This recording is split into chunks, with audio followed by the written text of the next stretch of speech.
Listener discretion is advised.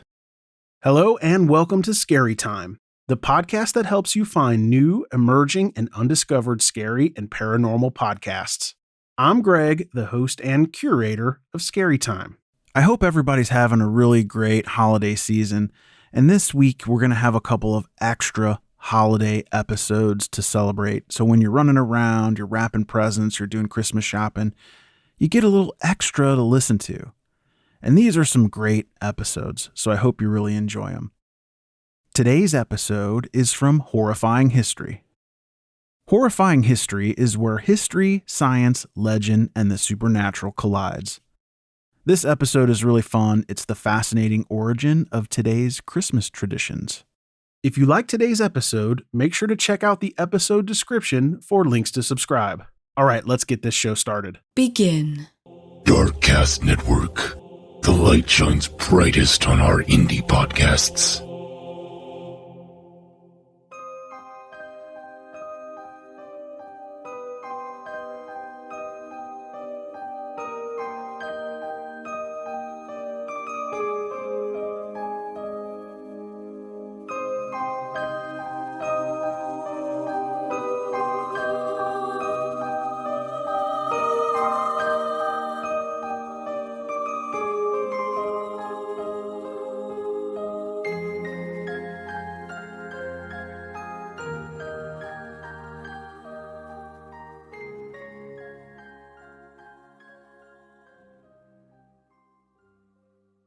My name is Brenda, and welcome to Horrifying History, where you will hear about the unexplained, paranormal, and supernatural happenings that have stained the pages of history.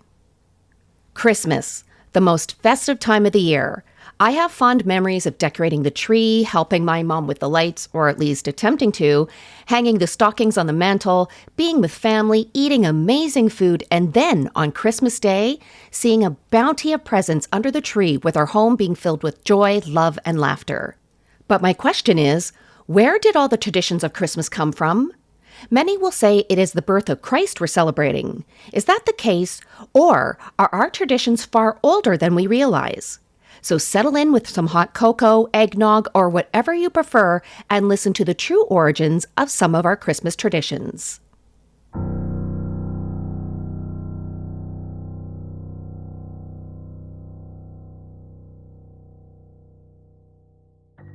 One of the most recognizable Christmas traditions is the Christmas tree. The origins of this actually go all the way back to the symbolic use of evergreens in ancient Rome and Egypt. Long before the beginning of Christianity, plants and trees that stayed green all year had a special meaning during the winter. In the Northern Hemisphere, the shortest day and the longest night of the year falls on December 21st or December 22nd and is called the winter solstice. Many ancient people believed that the sun was a god and that winter came every year because the sun god had become ill. They celebrated the solstice because it meant at last the sun god would begin to get over his illness and return in all of his brilliance. Evergreen boughs reminded them that the green plants would grow again when the sun god was strong and summer would return. The Egyptians worshipped a god they called Ra, who had a head of a hawk and wore a sun as a blazing disc in his crown. Ra was the king of all other deities and was the father of all creation. He was the patron of the sun, heaven, power, and light, who governed the actions of the sun in our sky. But as we mentioned, Ra would become ill every year. It would be at the winter solstice when Ra began to recover from his illness, and the Egyptians would fill their homes with green palm rushes, which symbolized for them the triumph of life over death. Early Romans, on the other hand, marked the solstice with a feast called Saturnalia in honor of Saturn, the god of agriculture. The Romans knew that the solstice meant that soon their farms and orchards would be green and bountiful. To mark the occasion, they decorated their homes and temples with evergreen boughs. Meanwhile, in Northern Europe, the Druids, who were the priests of the ancient Celts, also decorated their temples with evergreen boughs as a symbol of everlasting life. The people of Scandinavia thought that evergreens were a special plant of their sun god, Balder. But the tradition of having a Christmas tree during the holiday season is believed to have folkloric pagan roots. Pagans are said to have decorated a Yule tree, which typically was not cut down, but left growing in nature. They covered it with decorations that symbolized the sun, the moon, and the stars, as well as they appeared in depictions of the Tree of Life. But it's actually Germany that's credited with starting the Christmas tree tradition as we know it today. In the 16th century, people would build Christmas pyramids out of wood and decorate it with evergreen bows and candles to represent the stars in the night sky. Most 19th century Americans found Christmas trees a bit of an oddity. The first record of one being on display was in the 1830s by German settlers of Pennsylvania, although trees had been a tradition in many German homes much earlier. The Pennsylvania German settlements had community trees as early as 1747, but as late as the 1840s, Christmas trees were seen as pagan symbols and not accepted by most North Americans. Like many other festive Christmas customs, the tree was adopted much later in North America. To the New England Puritans, Christmas was sacred. The Pilgrim's second governor, William Bradford, wrote that he tried hard to stamp out the pagan mockery of the observance and penalizing any sort of holiday fun. Influential people like Oliver Cromwell, who was the Lord Protector of the Commonwealth of England, Scotland, and Ireland, were preaching against the heathen traditions of Christmas carols, decorated trees, and any sort of joyful expression that desecrated that sacred event. In 1659, the General Court of Massachusetts enacted a law making any observance of December 25th, other than a church service, of course, a penal offense. People were fined for hanging decorations. That Scrooge-like attitude continued until the 19th century, when the influx of German and Irish immigrants undermined the Puritan legacy. All I can say is that I'm grateful that frivolity is no longer penalized, because how boring would Christmas be with fines hanging over our heads if we dared to have any fun on that day? Our story of the Christmas tree doesn't end there, however. German settlers began migrating to Canada in the 1750s after being recruited by the British forces in attempts to strengthen Britain's position in what was called then Nouveau France, aka New France, which is modern-day Quebec. With them, they brought many of the traditions that are associated with Christmas today: Advent calendars, gingerbread houses, cookies, and Christmas trees.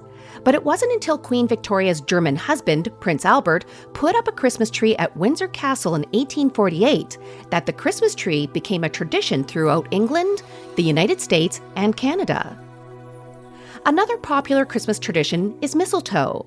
You'll often find that hanging from doorways, or you might find someone walking up to you and hold it over your head.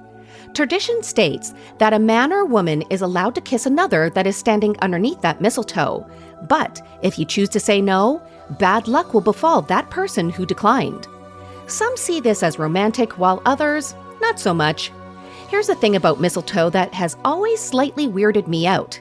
Mistletoe is actually a parasite. Mistletoe has evolved to plant itself on host trees and plants, and from the time it sprouts, it steals water and nutrients from its host. This results with the host weakening, and eventually it will die limb by limb as the mistletoe sucks the life out of its host. Now imagine as a young kid watching people kiss under the mistletoe thinking, "Ew, yuck, mom and dad are kissing." Well, that's a normal kid. But I was the one thinking, "Ew, yuck, mom and dad are kissing under a parasite." But as you all know, my spooky friends, I was a weird kid. But that was only a preview of what was to come. The origins of this particular Christmas tradition, however, just like the Christmas tree, also comes from way back in history. In fact, it comes from Norse mythology. In Norse legends, the mistletoe plant was a sign of love and peace. This happened after the death of a god. The Norse god Baldur was the most beloved of all the gods. The son of Odin and his wife Frigg was generous, courageous, and full of love. He brought happiness to all he would see. But Baldur was also a prophet.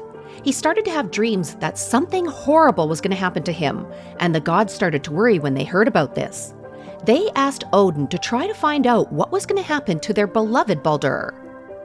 Odin, he didn't wait. He jumped onto his horse and rode to the underworld to speak to a dead seer who he knew would have the answers. When he reached the underworld, he saw that it was decorated beautifully, like some sort of feast was about to occur.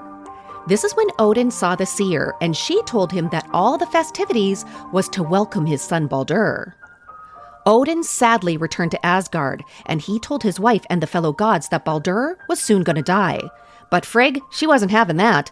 She traveled all throughout the realms and made all the entities promise that they would not touch her child. After the oaths were secured, Frigg returned. The other gods, thinking now that Baldur was safe, started throwing everything and anything on hand at Baldur. They thought, why not? After all, nothing could harm him now. As items started to bounce off the god, the trickster Loki saw his opportunity to stir up some mischief. He dressed up in a disguise, and he asked Frigg if all the things in existence promised not to hurt Baldur. She said yes, except for mistletoe. She told Loki that she didn't see anything so small and innocent causing her son any harm, so Loki being Loki, he immediately carved a spear out of mistletoe. He brought that spear to the blind god Hodar and told him that he must be feeling left out due to his disability. The other god agreed, so Loki told him that he would put a stick in his hands and he would point his hand in the direction of Baldur. Literally not seeing the issue with this, Hodar threw the spear, killing Baldur instantly. The gods were devastated. Unconsolable, Frigg begged the gods never to use mistletoe as a weapon again. They promised that mistletoe would only be used for acts of love, kindness, and happiness. Frigg was given the authority to make mistletoe live up to this pledge. But this is only part of the reason why mistletoe is used the way it is today. The last piece of this puzzle for the kissing tradition appears to have started during 18th century England, where mistletoe first became widely used as a Christmas decoration. Beginning as a custom amongst those who were considered lower classes, it soon became popular with all and eventually became a universal holiday ritual. This would eventually blend with the Slavic pagan tradition called Podwanishka. This involves the custom of hanging branches of a decorated fir tree from the ceiling of a home. Mistletoe was often used as part of this. The branches would be decorated similarly to a Christmas tree with straws and ribbons. This practice is still being done today, but quite often, artificial mistletoe has replaced the real thing, since not only is the real stuff a parasite, but both its berries and leaves are toxic to both humans and animals.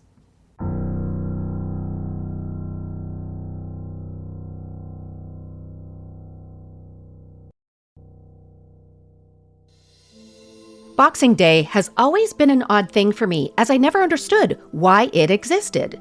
For the record, it has nothing to do with boxing, but I always wondered, why would a day for shopping be on the calendar? Well, that's because originally it had nothing to do with getting a great deal at the mall. Boxing Day was traditionally a day off for servants, a day where they received a special Christmas box from their employers. The servants would also go home on Boxing Day to give those Christmas boxes to their families. Churches also played a huge part in the creation of Boxing Day. Throughout the year, they would take money from churchgoers in the form of a collection and store that collection money in a box, which they would open on Christmas Day. The money then was handed out to the poor the next day, on Boxing Day. Today, those boxes aren't as popular. However, many still leave out extra money for people in the weeks before Christmas and call it a Christmas box. Stockings are also a fun thing, as they're often the first thing you start out on Christmas morning. Well, that was for most people. When I was a child, I was able to charm my annoyed parents into letting me break into that stocking on Christmas Eve. Then, I convinced him it was a great idea to open up all the gifts the day before Christmas too. You see, it was a win-win situation. I get my stuff early, they get to sleep in. But either way, in most families, things often start with a stocking on Christmas Day. Now, there are several stories of where the stockings came from, including a legend of St. Nicholas, who used the stockings to help a poor man be able to pay the dowry for his 3 daughters' marriages. Santa put gold coins, or in some tellings of the tale, gold balls, into the stockings for the engaged women. But once again, like most other Christmas traditions, there is an older version of how Christmas stockings came to be. According to Nordic historian Philip Sievker, the tradition of Christmas stockings derived from the Germanic Scandinavian figure of Odin. Children would place their boots filled with carrots, straw, or sugar near the chimney for Odin's flying horse, Sleipnir, to eat. Now, Odin would reward these children for their kindness by replacing Sleipnir's food with gifts or candy. This practice, she says, survived in Germany, Belgium, and the Netherlands after the adoption of Christianity, and it became associated with St. Nicholas as a result of the process of Christianization. Either way, depending on what version you believe, these days, stores carry a large variety of styles and sizes of Christmas stockings, and Christmas stockings are also a very popular homemade craft. Many families create their own Christmas stockings with each family member's name applied to the stocking, so Santa will know which stocking belongs to which family member. And as for Santa Claus himself, he also may have older roots than the famed St. Nicholas. Many historians believe that Odin may have been the prototype for Santa. Now, as for how Santa is known today, that's less of a story about old traditions and more of a story of good old commercialism.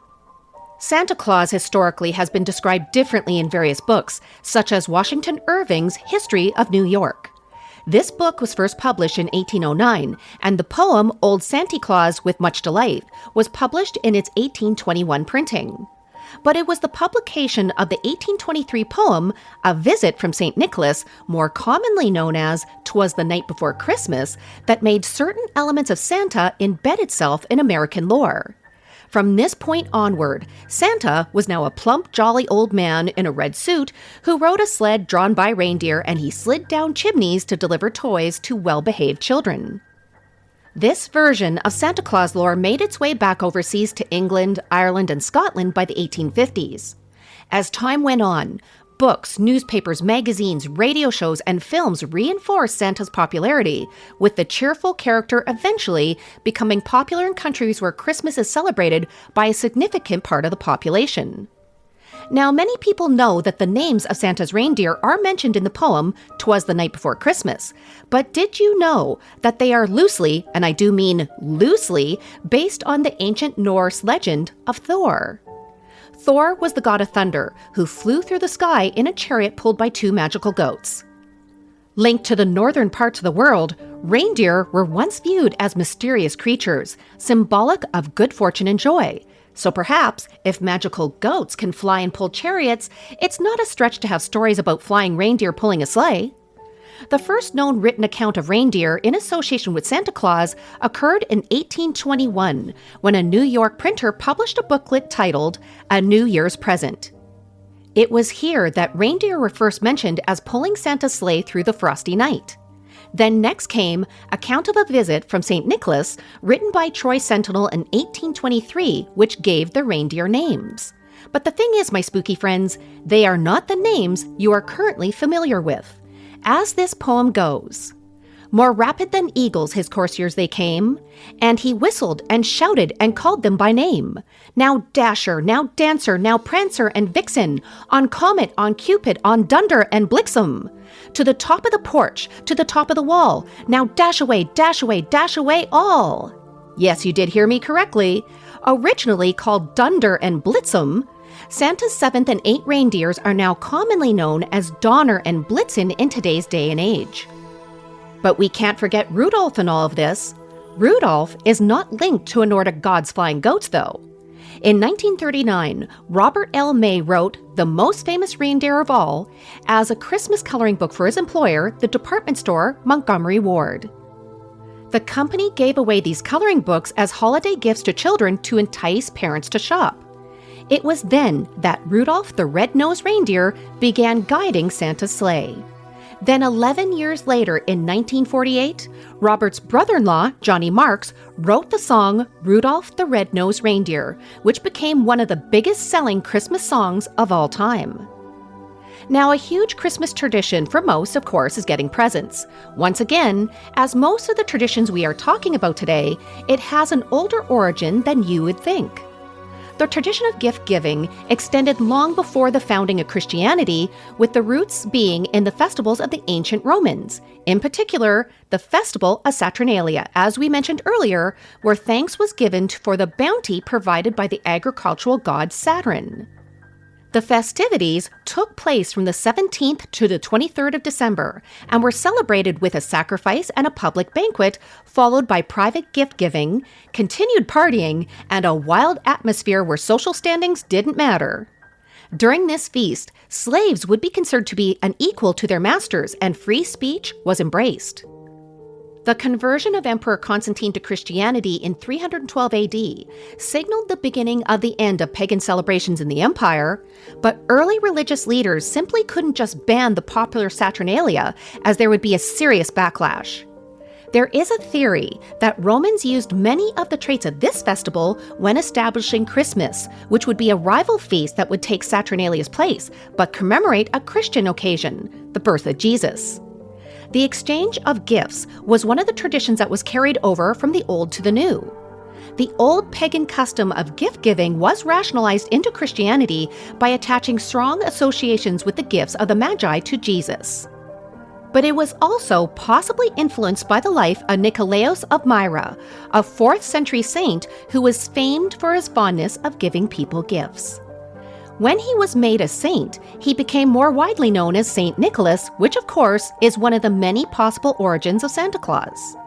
As the years passed, the spread of Christianity continued as trade routes were established and new territories were converted to the religion.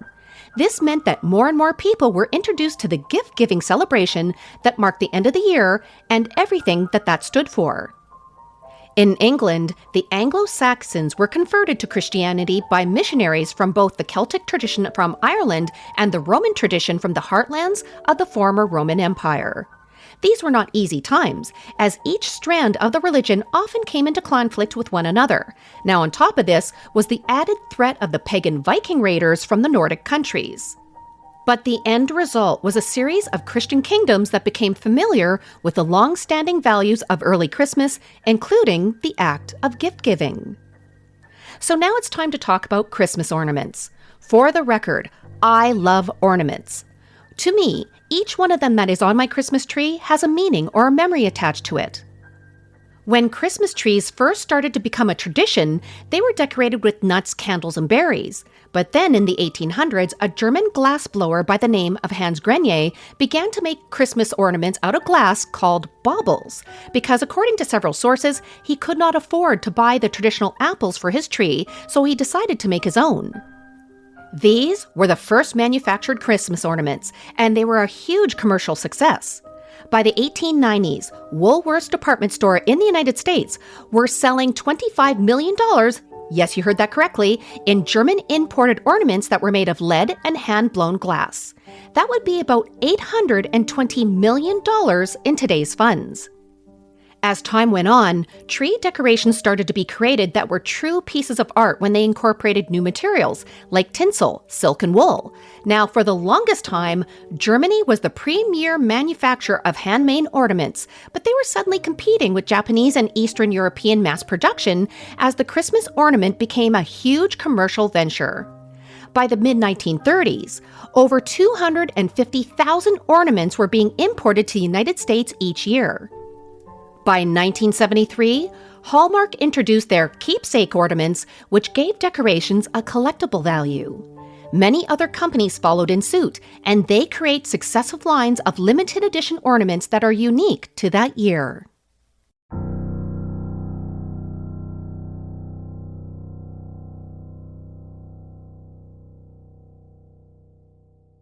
Thank you all for joining me for our latest episode of Horrifying History.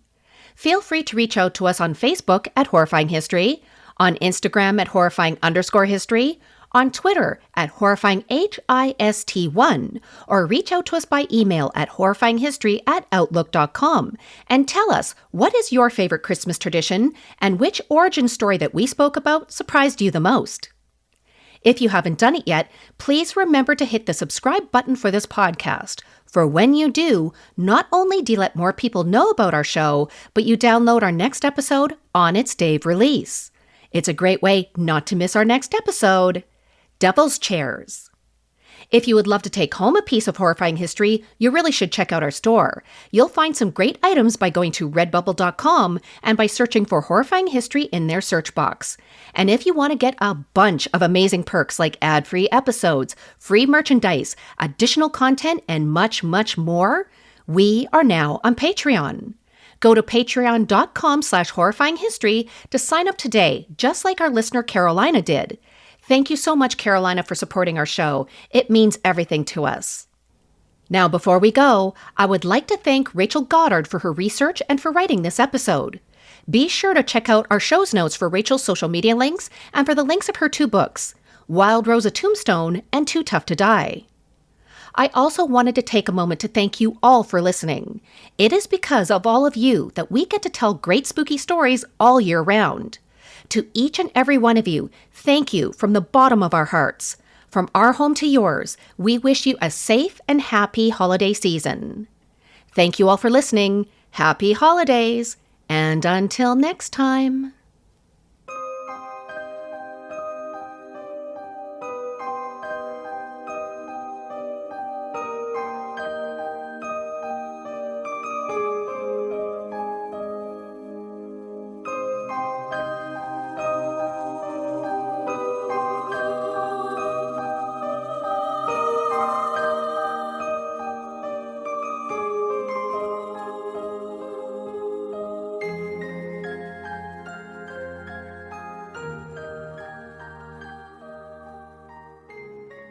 Thanks again for listening to Scary Time by Indie Drop-In Network.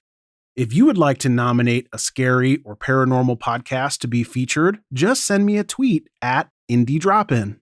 I'd also love to hear if one of our featured podcasts is now your favorite show.